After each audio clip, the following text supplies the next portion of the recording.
नमस्कार, मैं धर्मेंद्र कुमार, प्रगति classes सुप्री MP YouTube channel में आपका बहुत बहुत स्वागत। बात करेंगे टेस्ट सीरीज भारतीय संविधान के लिए।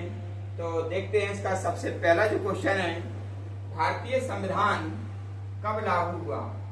ठीक है, तो भारतीय संविधान कब लागू हुआ, इसका ये 4 ऑप्शन दिए गए हैं। तो इसमें ये जो आंसर है 26 जनवरी 1950। तो 26 जनवरी 1950 में भारतीय संविधान लागू हुआ। देखो भाई, लागू होना और अंगीकार होना, जो अंगीकार है ये यदि शब्द आ जाता है, अंगीकार या आत्म अर्पित, ठीक है, तो इसका आंसर जब ये आएगा क्वेश्चन, तो इसका आंसर आएगा 26 नवंबर 1949। ठीक है, अगर क्वेश्चन आ जाए कि भारतीय संविधान कब अंगीकार किया गया, तो 26 नवंबर 1949 उसका आंसर आएगा। लेकिन लागू शब्द यदि रहेगा तो फिर 26 जनवरी 1950 आएगा। 26 जनवरी 1950 में हमारा देश गणतंत्र हो गया था। गणतंत्र का मतलब है कि हमारा देश नियमों से चलने का जो है ना प्रारंभ हो गया था। देश में जो सर्वे सर्वा है राष्ट्रपति, उसका चुनाव भी प्रारंभ हो गया था। चुन करके राष्ट्रपति बनाए जाने लगे थे। ठीक है, तो ये हमारा जो भारतीय संविधान लागू हुआ, इसका सटीक आंसर है 26 जनवरी 1950। ठीक है, तो नेक्स्ट क्वेश्चन देख लेते हैं, भारतीय संविधान कब अंगीकृत हुआ। देखिए, अंगीकृत यदि शब्द आएगा तो इसका आंसर आएगा पहला वाला 26 नवंबर 1949। तो इस समय भारतीय संविधान अंगीकार तो कर लिया था और इसके साथ ही आंशिक रूप से लागू भी कर दिया था। आंशिक रूप से लागू, देखो, आंशिक रूप से लागू, इसका मतलब है कुछ अनुच्छेद लागू कर दिए थे, और वह अनुच्छेद थे नागरिकता, निर्वाचन और अंतरिम संसद। अंतरिम संसद से संबंधित अनुच्छेद लागू हो गए थे। ठीक है, तो याद कर लेना, नानी और अंतरिम संसद, तो इससे संबंधित अनुच्छेद 26 नवंबर 1949 को लागू हो गए थे। अगला क्वेश्चन देख लेते हैं, संविधान सभा की पहली बैठक कब हुई। तो संविधान सभा की जो पहली बैठक है, देखो पहली बैठक कब हुई, तो संविधान सभा की पहली बैठक हुई थी 9 दिसंबर 1946 में, ये पहली बैठक हुई थी। ठीक है, तो संविधान सभा की जब पहली बैठक हुई तो उस समय संविधान सभा के अस्थायी अध्यक्ष बनाए गए थे डॉक्टर सच्चिदानंद सिन्हा। तो इस समय डॉक्टर सच्चिदानंद सिन्हा ये अस्थायी अध्यक्ष थे।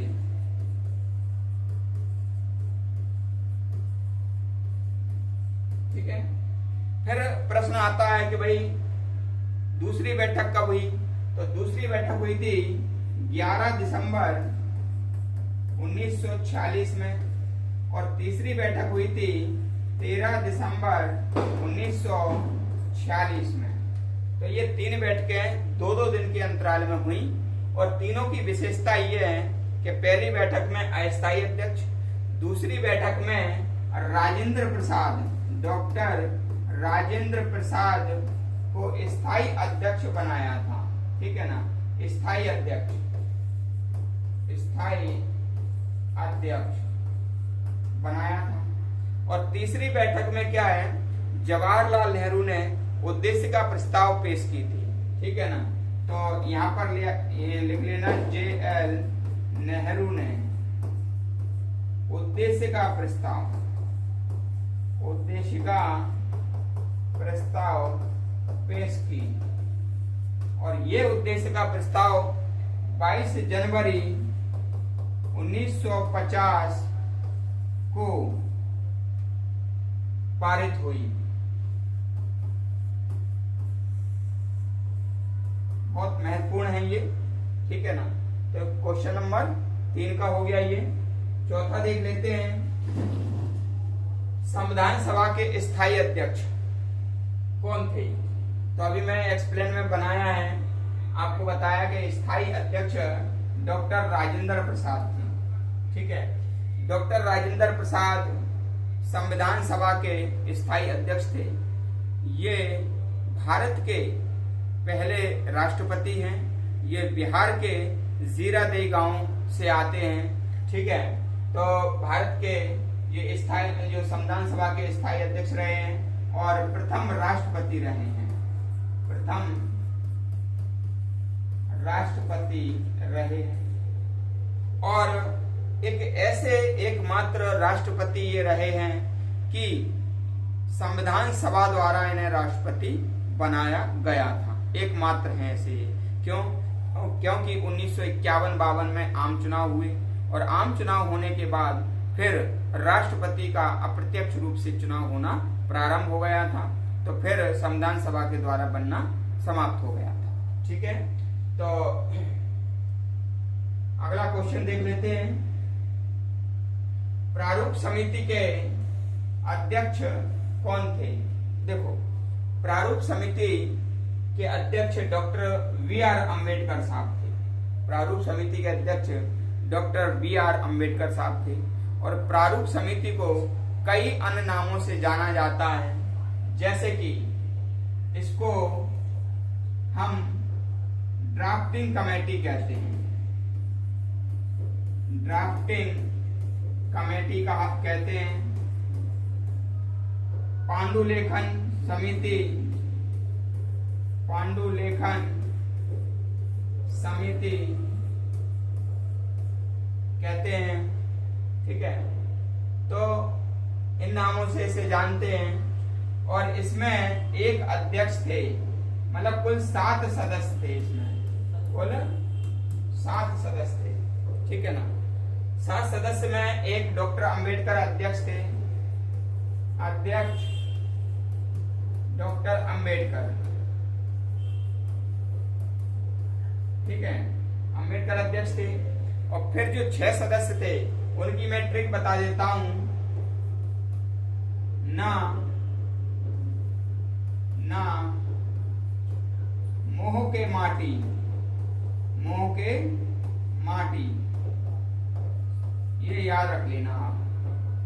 तो ये तो अध्यक्ष हो गए, ये पहले नंबर पर। दूसरे नंबर पर है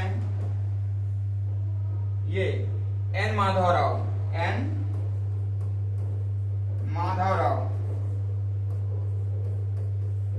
ठीक है, अल्लादी कृष्णा स्वामी अय्यर। अल्लादी कृष्णा स्वामी अय्यर। मोहम्मद सादुल्ला, मोहम्मद सादुल्ला। ठीक है ना, और माधवराव और टीटी कृष्णामचारी।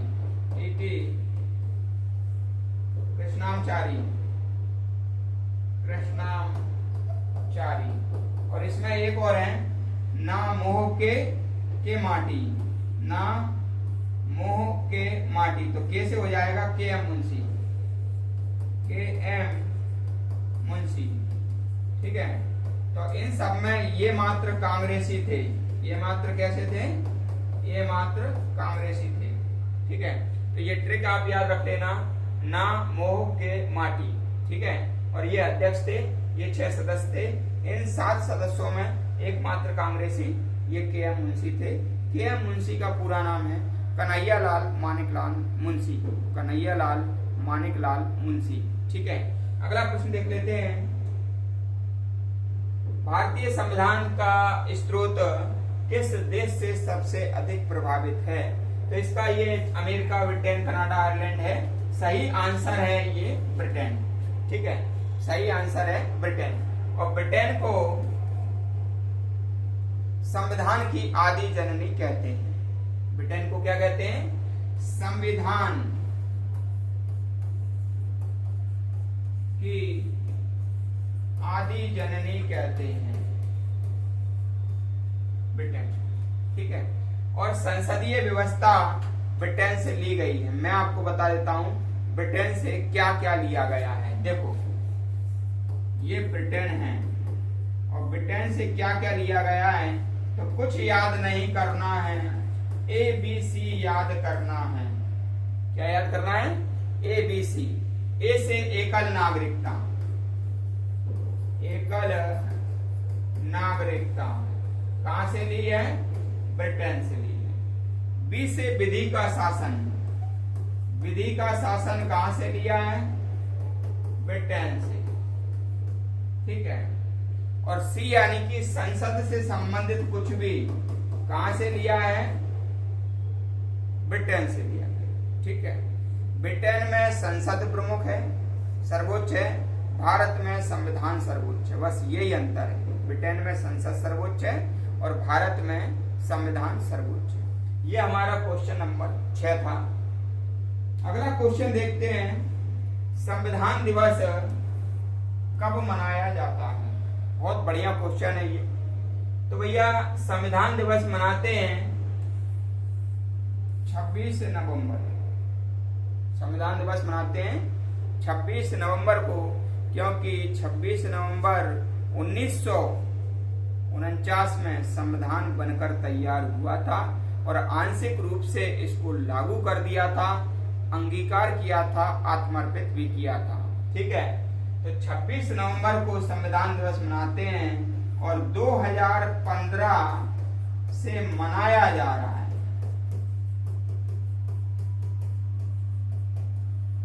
2015 से मनाया जा रहा है। 26 नवंबर की कुछ मैं और घटनाएं आपको बता देता हूं, जैसे कि 26 नवंबर को राष्ट्रीय दुग्ध दिवस मनाते हैं, राष्ट्रीय दुग्ध दिवस भी मनाते हैं, ठीक है। कानून दिवस भी मनाते हैं,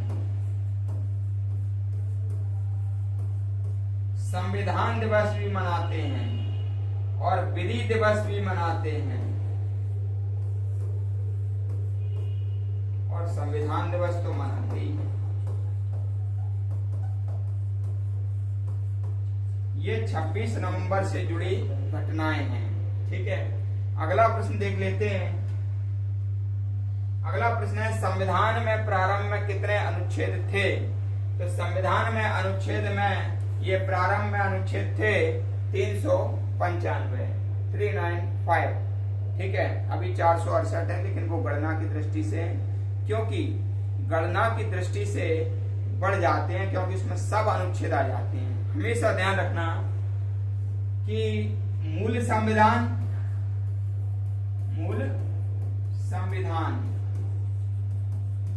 वर्सेस वर्तमान संविधान, वर्तमान संविधान,